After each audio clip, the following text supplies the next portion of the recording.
et l'ouvrier mérite son salaire, mais pas chez les brebis, c'est chez le maître. Si nous dispersons le troupeau par notre ruse, en craignant notre philosophie, en craignant notre doctrine, quand je vois des gens qui lavent les fidèles, des gens qui vendent des tissus, des gens qui vendent de l'huile, qui vendent du sel, qui vendent des choses. Un jour, lors d'une prédication, un pasteur a fait payer les offrandes aux enfants qui sont nés lundi, mardi, mercredi jusqu'au dimanche.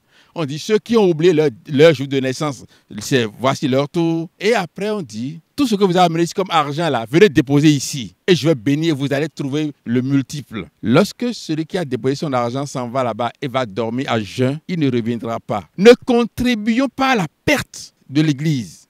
Ne provoquons pas la colère de l'Éternel en arrachant la femme des fidèles.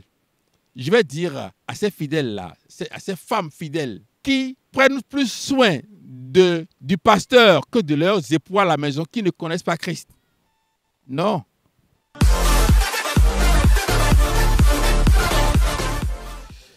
Alors, bien-aimés dans le Seigneur, chers amis de l'émission Ce qu'il faut savoir, nous sommes très heureux d'être à nouveau en votre compagnie ce matin et nous voulons vous dire que nous sommes des brebis. Mais nous sommes aussi les bergers du troupeau. Jérémie nous a dit quelque chose. Jérémie chapitre 23, du verset 1 au verset 2. Il a dit, « Malheur aux pasteurs qui détruisent et dispersent le troupeau de mon pâturage, dit l'Éternel. » Cela veut dire que nous travaillons pour un maître. Il nous connaît. Il connaît chaque action que nous menons. Il dit, « Malheur aux pasteurs qui détruisent et dispersent le troupeau. » Le troupeau que Dieu nous a confié, ce n'est pas notre troupeau. C'est le troupeau de l'Éternel. C'est lui qui nous donne les forces, les ressources. Et l'ouvrier mérite son salaire, mais pas chez les brebis, c'est chez le maître. Si nous dispersons le troupeau par notre ruse, en craignant notre philosophie, en craignant notre doctrine, quand je vois des gens qui lavent les fidèles, des gens qui vendent des tissus, des gens qui vendent de l'huile, qui vendent du sel, qui vendent des choses. Un jour, lors d'une prédication, un pasteur a fait payer les offrandes aux enfants qui sont nés lundi, mardi, mercredi jusqu'au dimanche. On dit ceux qui ont oublié leur jour de naissance, voici leur tour. Et après on dit, tout ce que vous avez amené ici comme argent là, venez déposer ici. Et je vais bénir, vous allez trouver le multiple. Lorsque celui qui a déposé son argent s'en va là-bas et va dormir à jeun, il ne reviendra pas. Ne contribuons pas à la perte de l'Église. Ce n'est pas moi qui le dis. Jérémie 23, verset 1. Malheur aux pasteurs qui détruisent et dispersent le troupeau de mon pâturage, dit l'Éternel. Ce n'est pas ton pâturage, c'est le pâturage de l'Éternel. Verset 2. C'est pourquoi ainsi parle l'Éternel, le Dieu d'Israël, sur les pasteurs qui paissent mon peuple. Vous avez dispersé mes brebis, vous les avez chassées, vous n'en avez pas pris soin. Voici, je vous châtierai à cause de la méchanceté de vos actions, dit l'Éternel. Ne provoquons pas la colère de l'Éternel en arrachant la femme des fidèles. Il y a quelqu'un qui m'a dit un jour, c'est un pasteur comme toi qui a arraché ma femme. C'est parce qu'un pasteur peut-être a arraché sa femme qu'il me met dans le même panier que ce pasteur, mais je ne le suis pas. Cela veut dire que des pasteurs arrachent la femme de leurs fidèles. Des pasteurs créent des choses, des troubles dans des couples.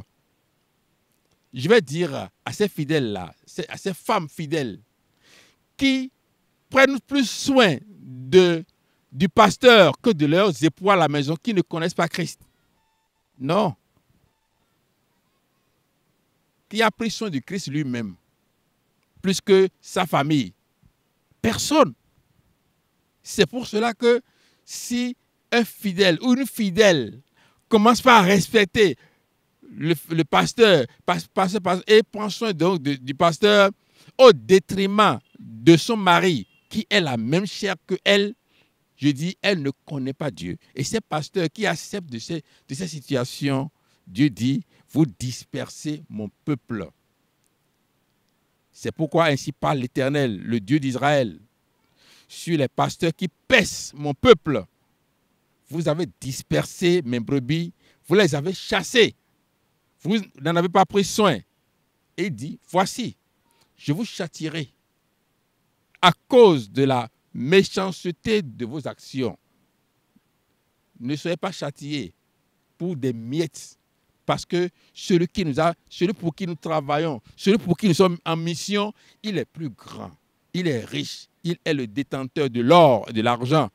C'est à lui qu'appartient le ciel et la terre. Et il ne manquera pas de prendre soin de ceux qui travaillent pour lui.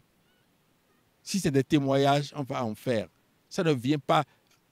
Il ne faut pas appauvrir les fidèles pour devenir riches. C'est vous qui faites qu'on a peur. On a peur de se convertir.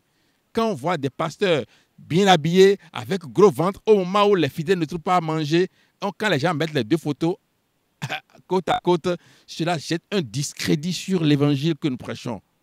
C'est pour cela que la parole de Dieu nous dit « Malheur aux pasteurs qui détruisent et dispersent le troupeau de mon pâturage ». Jérémie chapitre 23, verset 1. Soyez attentifs à l'appel que vous avez reçu. Respectez la mission que Dieu vous a confiée.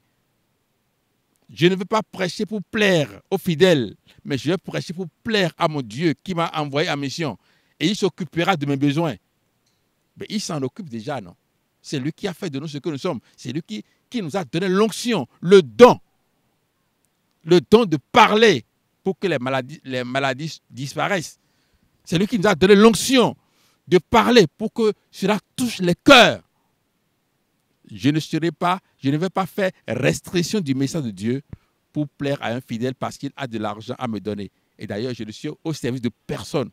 C'est ça qui me donne la liberté de dire ce que Dieu me dit de dire.